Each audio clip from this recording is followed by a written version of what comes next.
TV news. सबसे पहले headline.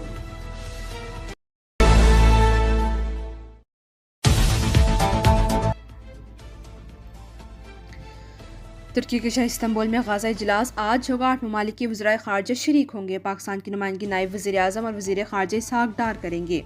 Saudi अरब, Qatar, Indonesia, उर्दन और मिस्र के वज़राए ख़ारजा भी शिरकत करेंगे। गाज़ा जंग बंदी मुआहदे पर पेशरफ्त और इंसानी सूरत हाल का जायज़ा लिया जाएगा। तर्जुमान दफ्तर ख़ारजा का कहना है कि पाकिस्तान गाज़ा जंग बंदी मुआहदे पर मुकम्मल अमल दरामद पर जोर देगा।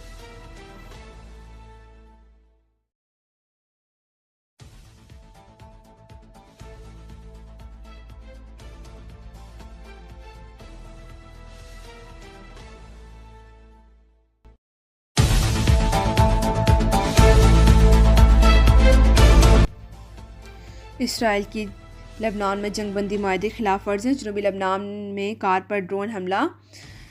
इंतबे डिस्ट्रिक्ट में इसराइली फ़ौज का हमला, 3 अफराद ज़ख्मी हो गए। गाज़ा में भी इसराइली फ़ौज की जंगबंदी के बावजूद हमले, मज़ीद एक फ़लस्तीनी शहीद। 3 यरगमालियों की लाशें इसराइल के हवाले कर दी। इसराइली वज़ीर आज़म नेतन्याहू ने कहा कि गाज़ा में इसराइल को किसी भी खतरे का जवाब देंगे। गाज़ा में किसी भी फौजी कार्रवाई की पेशगी इत्तला अमरीका को देते हैं। हमास ने कहा कि अमरीका इसराइल को गाज़ा जंगबंदी बरकरार रखने के लिए खातिर ख्वाह कोशिश नहीं कर रहा।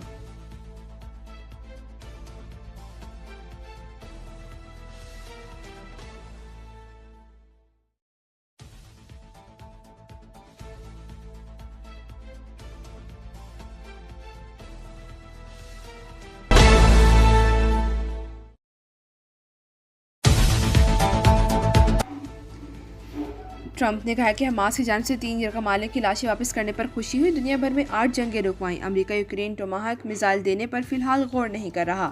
नाइजीरिया में अमरीकी ज़मीनी फ़ौज या फ़िज़ाई हमले मुमकिन है। नाइजीरिया में मसीहों को बड़े पैमाने पर हलाक किया जा रहा है।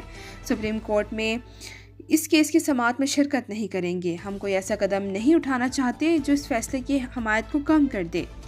बरसों से हमारे खिलाफ टैरिफ लग रहा है। हम कई ममालिक खासतौर पर चीन की जानिब से इस्तेहसाल का शिकार रहे, मगर अब ऐसा नहीं है।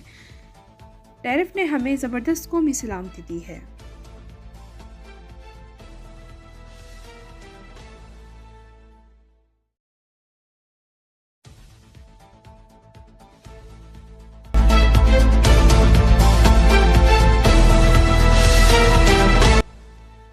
अफगानिस्तान के हिंदुकुश खित्ते में 6.3 शिद्दत का ज़लज़ला, 4 अफराद हलाक, 60 ज़ख्मी। ज़लज़ले के झटके अफगानिस्तान के मुख्तलिफ इलाकों में महसूस किए गए।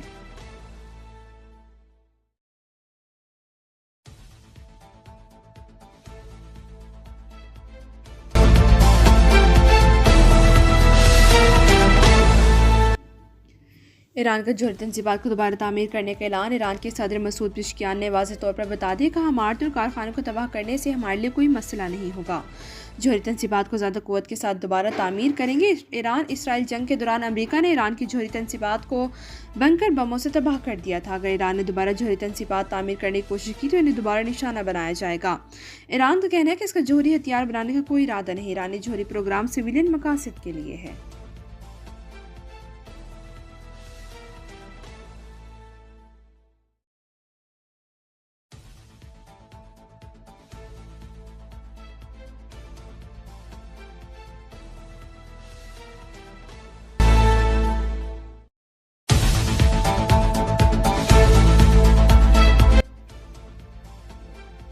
वज़ीर आज़म का PKLI अस्पताल में जिगर पैबंदकारी की 1000 कामयाब ऑपरेशन का संगे मील अबूर होने पर इज़हार तशक्कुर। कहा, अल्लाह के फज़्ल करम से जो पौधा 2017 में लगाया था वो आज तनावर दरख्त बन गया है। अब तक 40 लाख मरीज़ मुस्तफ़ीद हो चुके हैं। वज़ीर आज़म ने कहा, माज़ी में PKLI को तबाह करने की मज़मूम को साजिशें होती रहीं।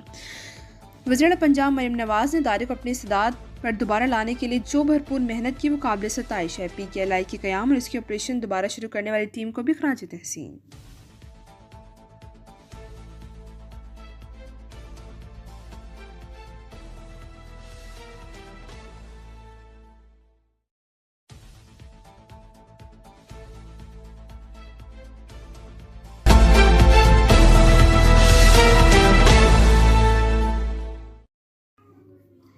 तहरीक इंसाफ के सेक्रेटरी जनरल सलमान अकरम राजा की नायब चेयरमैन शाह महमूद कुरैशी से मुलाकात। ज़राए के मुताबिक सलमान अकरम राजा ने शाह महमूद कुरैशी की क़यादत के साथ मौजूदा सूरत हाल पर तबादला ख्याल किया। मुलाकात में PTI रहनुमा शौकत बसरा भी शरीक थे।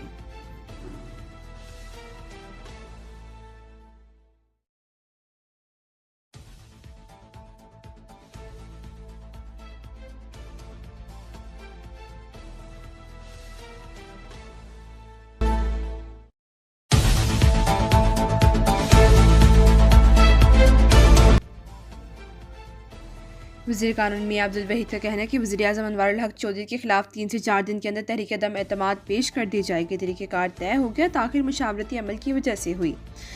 मेंबरान की तादाद 27 हो चुकी है। पीटीआई आज़ाद कश्मीर में 2 साल से रजिस्टर्ड नहीं, इससे फॉरवर्ड ब्लॉक के मेंबरान पर फ्लोर क्रॉसिंग एक्ट नहीं लग सकता।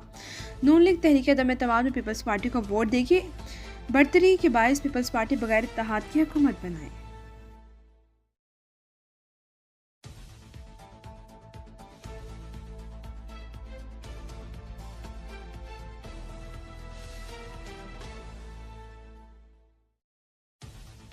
अब तक के लिए इतना ही। मज़ीद ताज़ा तरीन खबरों के लिए देखते रहिए लपैट न्यूज़।